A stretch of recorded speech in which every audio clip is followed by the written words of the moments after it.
நீரின்றி அமையா யாக்கைக்கெல்லாம் உண்டி கொடுத்தோர் உயிர் கொடுத்தோரே. உண்டி முதற்றே உணவின் பிண்டம் உணவெனப்படுவது நிலத்தொடு நீரே. நீரும் நிலனும் புணரியோரீண்டு உடம்பும் உயிரும் படைத்துசினோரே. புறநானூறு. நீரால் உண்டான உடல்களுக்கெல்லாம் உணவு கொடுப்பவரே உயிர் கொடுப்பவராவர். உடம்பு உணவையே அடிப்படை தேவையாக கொண்டது. உணவு உண்டாக்கல் என்பது நிலத்தோடு நீரை தேக்குவதாகும்.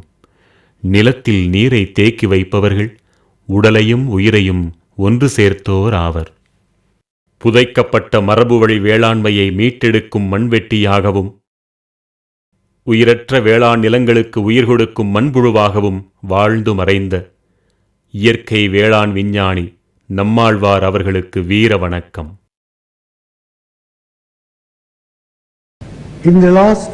கடந்த 5 ஆண்டுகளில் மட்டும் இயற்கை எரிவாயு தேவை இந்தியா மற்றும் சீனாவில் முறையே 14 மற்றும் 18% அதிகரித்திருக்கிறது. மாசுபடுத்தாத இந்த எரிவாயுவை வியாபார பொருளாக்க பெரிய ஆராய்ச்சிகள் உதவியிருக்கின்றன என்கிறார் நம் பிரதமர் மன்மோகன் சிங். இவர் மீத்தேன் உள்ளிட்ட எரிவாயு சந்தையைத்தான் குறிப்பிடுகிறார். கிரேட் ஈஸ்டர்ன் எனர்ஜி எனும் குஜராத் நிறுவனத்தின் தலைவரான பிரசாந்த் மோடி பேசும்போது, நிலக்கரி படுகையிலிருந்து மீத்தேன் எடுக்கும் திட்டத்திற்கான ஏலத்தில் 2010ஆம் ஆண்டில் நாங்கள் மன்னார்குடியிலிருந்து மீத்தேன் எடுக்க ஒப்பந்தம் பெற்றோம். இந்த மீத்தேன் திட்டம் எப்படி எடுக்கப் போகிறார்கள் என்று சாதாரணமாக இணையதளங்கள் நாம் தேடி பார்க்கும்போது இதனுடைய பாதிப்புகளை பற்றியான தகவல் மட்டும்தான் அதிகமாக இணையதளங்களிலே நம் கண் முன்னே தெரிந்தது. ஃப்ராக்கிங் என்று நாம் இணையதளங்கள் இப்போ கூகுளில் தேடி பார்த்தோம் என்றால் அது பேன் ஃப்ராக்கிங் என்றும் save water, save earth, save people என்ற மக்களை காப்பாற்றுங்கள், பூமியை காப்பாற்றுங்கள், தண்ணீரை காப்பாற்றுங்கள் பதாகைகள் மட்டும்தான் நம் கண் முன்னே தெரிந்தது.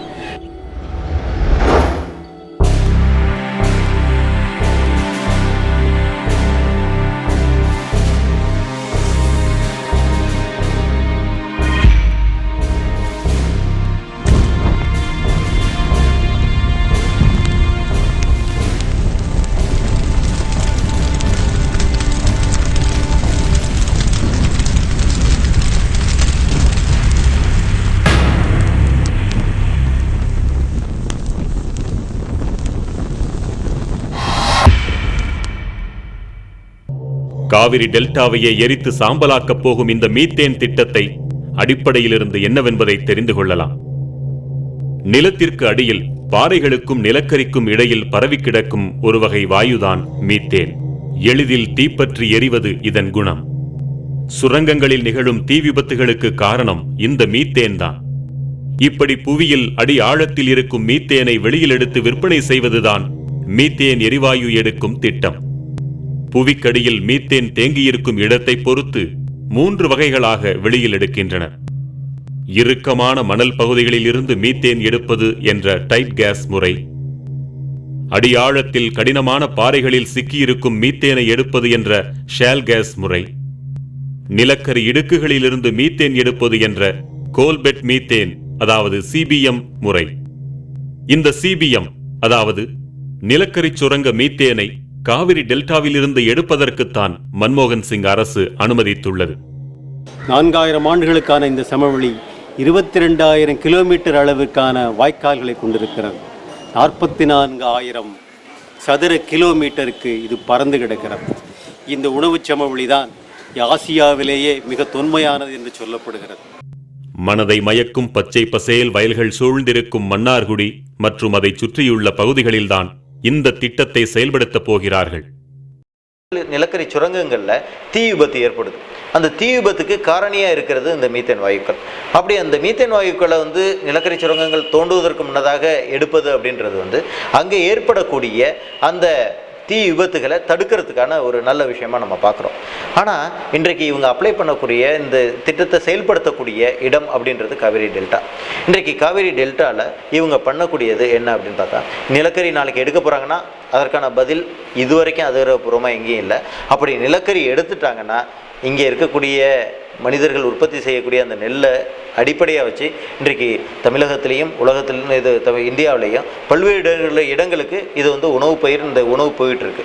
இப்போ இதற்கான மாற்று என்ன கொடுக்க போறாங்க அப்படின்ற ஒரு கேள்வி இருக்கு. தஞ்சை வட்டத்தில் ஒரத்த நாட்டிலிருந்து கும்பகோணம் வட்டத்தில் திருவிடைமருதூர் வரை இத்திட்டம் பரவி நிற்கிறது. இந்த திட்டம் முதற்கட்டமாக செயல்படுத்தப்படும் ஊர்கள் கும்பகோணம் வட்டத்தில் கொத்தங்குடி, பெரப்பட்டி, வண்டுவாஞ்சேரி, திருச்சேரை, துக்காச்சேரி, ஆமங்குடி, விட்டலூர், குமாரமங்கலம், நாச்சியார் கோவில். திருவிடைமருதூர் வட்டத்தில் மஞ்சமல்லி, நரசிங்கம்பேட்டை. ஒரத்தநாடு வட்டத்தில் குலமங்கலம். குடவாசல் வட்டத்தில் குடவாசல், சித்தாடி, மேலைப்பாளையம், மலுவச்சேரி, ஓகை, கீழப்பாளையூர், கமுகக்குடி, பத்தூர், மஞ்சக்குடி, வடவேர், செல்லூர்.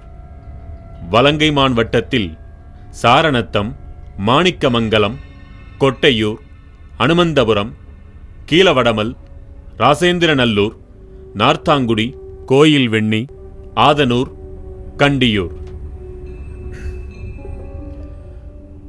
நீடாமங்கலம் வட்டத்தில் பூவனூர், கீழவாந்தச்சேரி, தண்டிலம், அரிச்சபுரம், அனுமந்தபுரம், அன்னவாசல், காளாச்சேரி. மன்னார்குடி வட்டத்தில் கர்ணாவூர், வடபாதி, சேரன்குளம், மன்னார்குடி, அரவத்தூர், சவளக்காரன், மூவர்கோட்டை, பருத்திக்கோட்டை, களஞ்சிமேடு ஆகியன. இப்பகுதிகளில் தொன்மை வாய்ந்த கோவில்களும் வரலாற்று சிறப்பு வாய்ந்த இடங்களும் பாதுகாக்கப்பட வேண்டிய இடங்களும் ஏராளமாக இருக்கின்றன. குறிப்பாக பறவைகள் சரணாலயமும் இப்பகுதியில் அமைந்துள்ளது. இத்தனையும் மீத்தேன் எரிவாயு திட்டத்திற்கு இரையாக போகின்றன. இந்த திட்டம் இந்த ஊர்களோடு மட்டுமல்லாமல் ஒட்டுமொத்த காவிரி டெல்டா பரப்பிற்கும் விரிவுபடுத்தப்பட உள்ளது. புவியில் ஆழமாக துளைகளை இட்டு அதன் வழியாக மீத்தேனை எடுப்பதுதான் திட்டம் என்று எளிமையாக சொல்லிவிடலாம். ஆனால் திட்டத்தின் விளைவு மீத்தேன் மட்டுமல்ல, இன்னும் என்னவெல்லாம் கொடுமைகள் அரங்கேறப் போகின்றன என்பதை விரிவாக பார்க்கத்தான் போகிறோம்.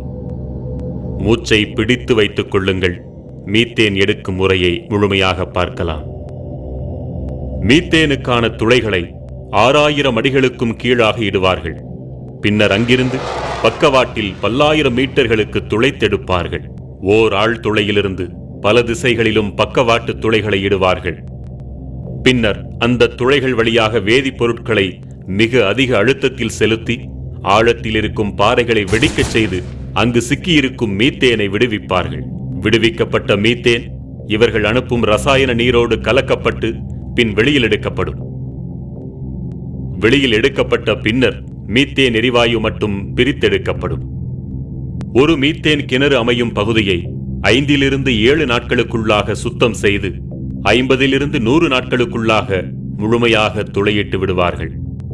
ஆழ்துளையிலிருந்து மீத்தேனை எடுக்கும் முறையை ஒருமுறை பார்த்தாலே போதும், நம் மனமெல்லாம் பதறிப்போகும். இந்தியா என்பது ஒரு விவசாய நாடு. விவசாயம் இந்தியாவின் முதுகெலும்புன்னு சொன்னால் இந்தியாவின் முதுகெலும்பை முறிக்கின்ற வேலை, தமிழகத்தின் முதுகெலும்பை முறிக்கின்ற வேலை இப்போ நடந்துட்டு இருக்கு. ஒரு கிணற்றுக்கு மீத்தேன் எடுக்க ஓர் ஆண்டிற்கு 400 லாரிகள் மணலும் 400 டேங்கர் லாரிகள் அளவிற்கு நீரும் தேவை. அதாவது 100 வீடுகள் முழுமையாக கட்டுவதற்கான கட்டுமான பொருட்களை கொண்டு ஒரு முறை மீத்தேன் உறிஞ்சப்படுகிறது.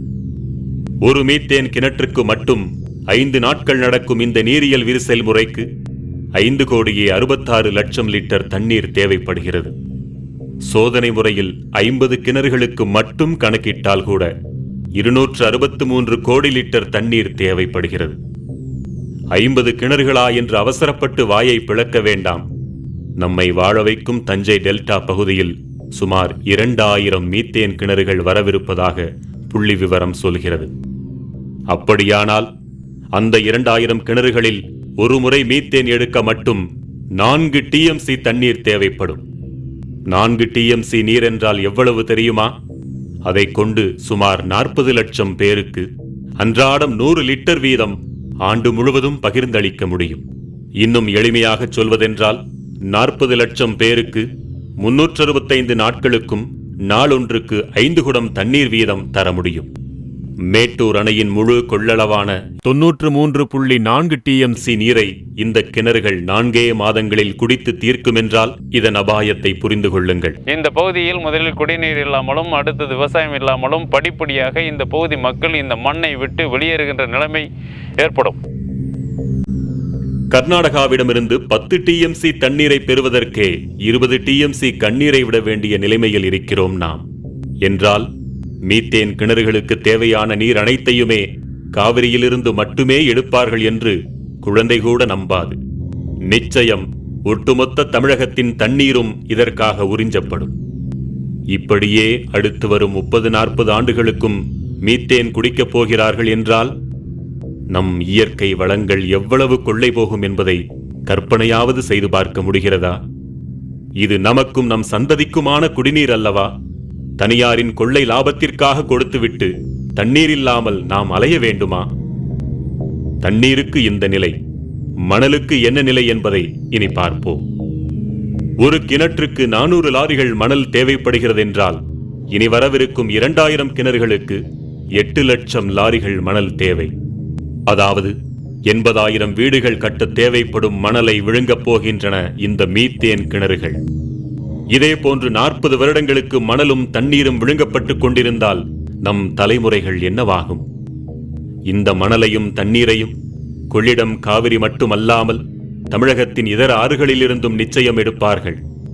ஏற்கனவே மணலை தின்று தீர்த்த மட்டும் போதாதென்று இப்படி அடிவரை சுரண்டும் அதிபயங்கர திட்டம் வேறா? கொள்ளையடிப்பதற்காக எவ்வளவோ சிந்திக்கிறார்கள். அதை தடுப்பதற்காக கொஞ்சமாவது சிந்திக்க வேண்டாமா? மீத்தேனை எடுக்க மணலும் தண்ணீரும் மட்டுமல்ல, 635 வகையான நச்சுத்தன்மை வாய்ந்த வேதிப்பொருட்களும் பயன்படுத்தப்படுகின்றன. நச்சென்றால் சாதாரண நச்சல்ல, கதிரியக்கம் கொண்ட வேதிப்பொருட்கள் கலந்த நச்சு. இத்தகைய நச்சு வேதிப்பொருட்கள்தான் அடுத்த 30-40 ஆண்டுகளுக்கு நம் தாய் மடி போன்ற தஞ்சை நிலத்திற்குள் செலுத்தப்படும். நினைத்து பாருங்கள், இது மட்டும் நிகழ்ந்தால் நம் நிலம் என்னவாகும்? நம் இனம் என்னவாகும்? ஆறு அமிலமாகும், மண் மலடாகும். பிறகு வாழ்க்கை ஏது நமக்கெல்லாம்? சொல்வதெல்லாம் கனவல்ல. இந்த உலகம் ஏற்கனவே கண்டதைத்தான் பாருங்கள் என்கிறோம். வேறு எந்த ஏரியாலையும் 1 கிலோமீட்டர் ஒரு கிராமங்கிறத பார்க்க முடியாது. ஓல்டு தஞ்சை டிஸ்ட்ரிக்ட், தஞ்சாவூர், திருவாரூர், நாகப்பட்டினம் எடுத்த தஞ்சாவூர் டெல்டாவில் மட்டும்தான் இவ்வளோ டென்ஸ் பாப்புலேஷன் இருக்கிறது தமிழ்நாட்டில். இந்த டென்ஸ் பாப்புலேஷனோட வாழ்வாதாரம், வாழ்க்கை எல்லாத்தையும் கெடுத்துட்டு ஒரு டெவலப்மெண்ட் வந்ததுன்னா அது எந்த அளவுக்கு கரெக்டுங்கிறதுல யாராலையும் முடிவு சொல்ல முடியாத ஒரு விஷயம். இந்த பகுதியில் தான் பல்லுயிர் பெருக்கம் நிலவுகிறது. இந்த பகுதியில் தான் கோவில்கள் போன்ற பழங்கால சின்னங்கள் எல்லாம், நாகரிக சின்னங்கள் எல்லாம் இருக்கின்றன. இந்த பகுதியில் தான் மும்மதங்களின் புனித தலங்கள் எல்லாம் இருக்கின்றன. மீத்தேன் கிணற்று குழாய்களில் ஏற்படும் உடைப்புகள் மற்றும் பழுதுகள் காரணமாக மீத்தேன் கலந்த நீர் நிலத்தடி நீரோடு கலக்கிறது. கலந்த நீர் கசிவுகளாக நிலத்திற்குள் ஊடுருவி நீர் ஆதாரங்கள் வழியாக வெளிப்படுகிறது. குடிநீர் குழாய்கள் வழியாகவும் விவசாய பாசன குழாய்கள் வழியாகவும் வெளியேறுகிறது. எரியும் தன்மை கொண்ட இத்தகைய மீத்தேன் கலந்த நீர் வெளியேறினால் என்னவாகும்? மீத்தேன் கழிவு கலந்த நீர் நெருப்பு பட்டவுடன் பற்றி எறிந்தது.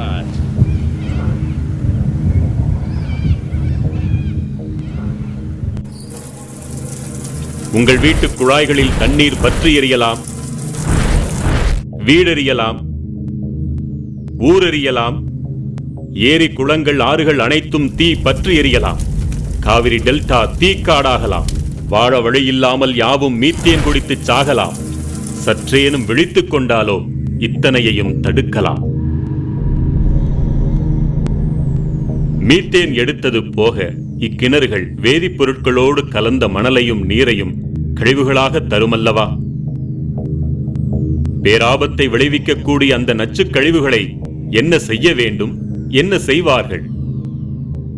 இக்கழிவுகள் அனைத்தும் குட்டைகளில்தான் தேக்கி வைக்கப்பட வேண்டும்.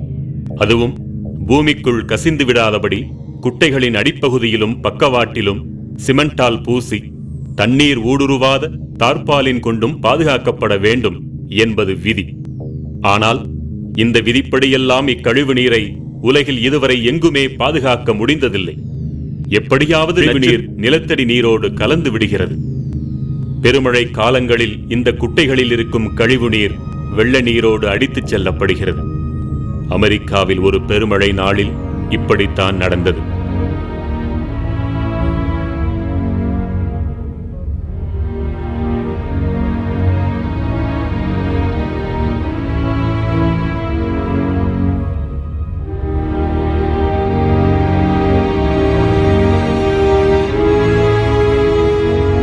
இரண்டு ஆறுகளில் இக்கழிவு நீர் கலந்து ஆற்றில் இருந்த உயிர்களெல்லாம் மடிந்தன. வேடிக்கை மட்டுமே பார்க்க முடிந்தது, யாராலும் தடுக்க முடியவில்லை. புரோமினேற்றம் எனப்படும் வேதியியல் மாற்றமடைந்த, சுத்திகரிக்கவே முடியாத அடர்த்தியான நச்சு கலந்த நீரைத்தான் அமெரிக்க அரசாலும் அம்மக்களுக்கே வழங்க முடிந்தது. விளைவு, புற்றுநோய் கண்டவர்கள் ஏராளம், குறைபாட்டோடு பிறந்தவர்களும் ஏராளம், இறந்து போன கால்நடைகளுக்கும் பறவைகளுக்கும் கணக்கே இல்லை.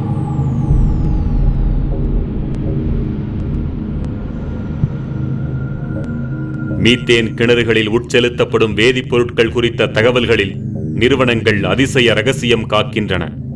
அந்நீரை சுத்தப்படுத்தவே முடியாது என்ற உண்மை வெளியுலகிற்கு தெரிந்துவிடக்கூடாது என்பதற்காகவே ரகசியம் காக்கப்படுகிறது. அமெரிக்கா, ஆஸ்திரேலியா உள்ளிட்ட மேற்குலக நாடுகளில் பல இடங்களில் இன்றும் இத்திட்டத்தை எதிர்த்து போராட்டங்கள் வீரியமாக நடந்து கொண்டுதான் இருக்கின்றன. காவிரி டெல்டா பகுதியில் புயல் மழை என்பது வருடாந்திர நிகழ்வு என்பதிலிருந்து அபாயத்திற்கான வாய்ப்பை நாம் உணர்ந்து கொள்ள வேண்டும். புயலையும் மழையையும் கணிப்பதில் கூட கோட்டை விடும் நம் அரசுக்கு இந்த கொடுமையை தடுக்கும் வல்லமை இருப்பதாக கனவு கூட காண முடியாதே. தானே புயலினால் ஏற்பட்ட சேதம் குறித்து உளப்பூர்வமாக கவலைப்படாத, உரிய இழப்பீட்டை கூட தராத இந்திய அரசின் லட்சணம் நமக்கு தெரியாததா? இவை மட்டும்தான் பாதிப்புகளா? தொடர்ந்து மீத்தேனை எடுக்க வேண்டுமென்றால் தொடர்ந்து நிலத்தடி நீரை வெளியேற்றியாக வேண்டும். அப்படி வெளியேற்றுவதன் விளைவாக நிலம் கீழிறங்கும், கட்டிடங்கள் கீழிறங்கும், இடிந்தும் போகும்.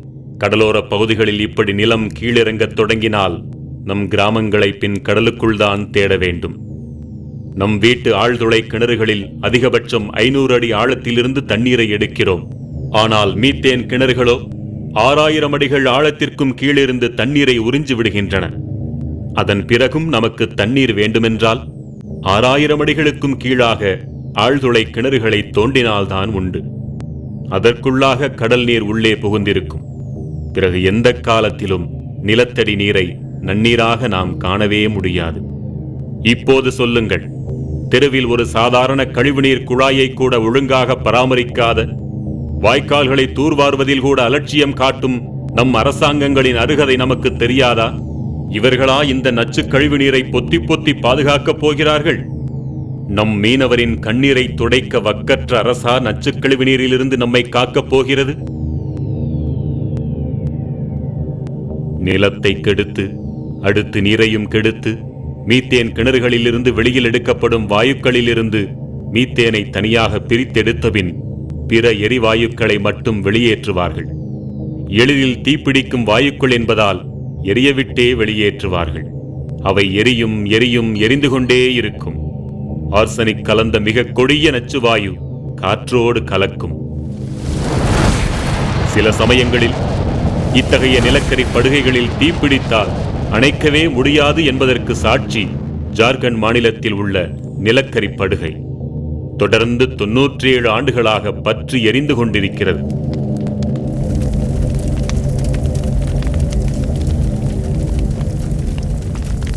ஒவ்வொரு கிணற்றிலிருந்தும் வெளியேற்றப்படும் கழிவுகளை எடுத்துச் செல்லும் பல நூறு லாரிகள் நம் கிராமங்களை தொடர்ந்து அமைதியற்றதாகவும் பாதுகாப்பற்றதாகவும் மாற்றும்.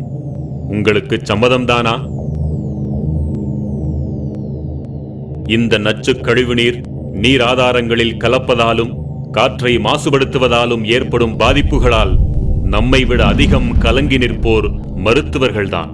600க்கு மேற்பட்ட ரசாயன பொருட்கள் கலக்கிறாங்க. அதை பற்றிய உண்மையை அவர்களுக்குள்ள ரகசியத்தை காக்கின்ற சட்டங்களின் மூலம் வெளியிட மறுக்கிறாங்க. இந்த ரசாயன பொருட்கள் குடிதண்ணீரில் கலந்ததுன்னா தோல் நோய் ஏற்படும், புற்றுநோய் ஏற்படும், இதய தமனில குறுகல் ஏற்பட்டு மாரடைப்பு ஏற்படும், சுவாச கோளாறுகள் ஏற்படும், சிறுநீரக செயலிழப்பு ஏற்படும், மரபணு கோளாறுகள் ஏற்படும். கருவுற்ற பெண்களுக்கு கருச்சிதைவு ஏற்படும். பிறக்கின்ற குழந்தைகள் பிறவி கோளாறுகளோட பிறக்கும். இப்படிப்பட்ட நோய்களையும் இந்த நீரியல் விரிசல் முறை இந்த பகுதியில் ஏற்படுத்தும். இந்த குழந்தையை பாருங்கள். வருடம் முழுவதும் தினமும் 24 மணி நேரமும் இந்த குழந்தையின் மூக்கில் இருந்து தொடர்ச்சியாக இரத்தம் வழிந்து கொண்டே இருக்க என்ன காரணம்? சாட்சாத் மீத்தேன் கிணறுகளேதான்.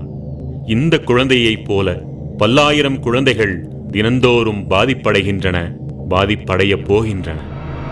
இவர்கள் செய்த பாவமெல்லாம் என்ன? என் 10 வயது குழந்தை எந்நேரமும் துருதுருவென இருப்பாள். இவளுக்கு திடீரென முகத்தில் தடிப்புகள் வந்தன. சோர்ந்து படுக்கையில் விழ ஆரம்பித்தாள். எங்கள் வீட்டிலேயே மிகவும் சுறுசுறுப்பான இந்த குழந்தையை மருத்துவமனைக்கு எடுத்துச் சென்றபோது மருத்துவர்கள் சொன்னார்கள், இவளுக்கு இரத்த புற்றுநோய் என்று. உடனடியாக கீமோதெரபி சிகிச்சை தராவிட்டால் சில மாதங்களிலேயே இறந்து விடுவாள் என்றும் சொல்லிவிட்டார்கள். இந்த கொடுமைக்கு காரணமான நிறுவனம் இக்குழந்தைக்காக யாருக்கும் தெரியாமல் பணத்தை அள்ளிக் கொடுக்க முன்வந்தது. நம்மை இவர்கள் என்னவென்றுதான் நினைக்கிறார்கள்? குழந்தைகளை சுமந்த கைகளில் பணத்தை திணித்துவிட்டால் போதும் என்றா? குழந்தைகளின் உயிருக்கு பணம் மாற்றாகும் என்றா? குறைந்தபட்சம் இவர்கள் தரும் பணத்திற்கு புற்றுநோயை குணமாக்கும் வல்லமையாவது உண்டா? கிட்டத்தட்ட 4 TMC தண்ணீரை ஒருமுறை மீத்தேன் எடுக்க பயன்படுத்துகிறார்கள் என்றால் எந்த அளவிற்கு கழிவு நீரும் வெளியேறும் என்பதை சிந்தித்துப் பாருங்கள். இந்த அளவிற்கு வெளியேறும் கழிவு நீரை சுத்திகரிக்க எவ்வளவு பெரிய நிறுவனத்தாலும் இயலாது. இயலவில்லை என்பதற்கு எத்தனையோ நாடுகள் சாட்சிகள். கடும் கட்டுப்பாடுகளையும் மீறி அந்நாடுகள் அருகில் இருக்கும் ஆறுகள், ஏரிகள், குளங்களில் கழிவு நீரை கலந்து விடுகின்றனர். எங்கோ மூலையில் வளர்ந்து கொண்டிருக்கும் நோஞ்சான் நாடுகளில் அல்ல, வளர்ந்த வல்லரசு நாடுகளாக பறைசாற்றிக் கொள்ளும் அமெரிக்கா, ஆஸ்திரேலியா போன்ற நாடுகளில்தான் இந்த நிலை.